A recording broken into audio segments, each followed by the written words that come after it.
project is pick and place robotic hand. Here Arduino connections are Arduino and its daughter board along with power supply, 16:2 LCD display.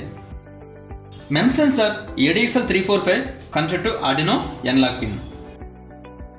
These two alternate 3D driver circuits connected to Arduino digital pins, and these two buttons connected to Arduino digital pin respectively.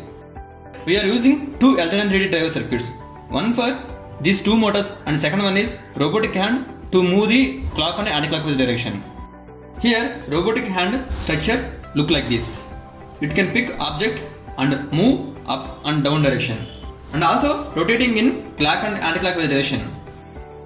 Using MEM sensor, hand will be operated, and using buttons we can control entire hand rotation. Now power on this.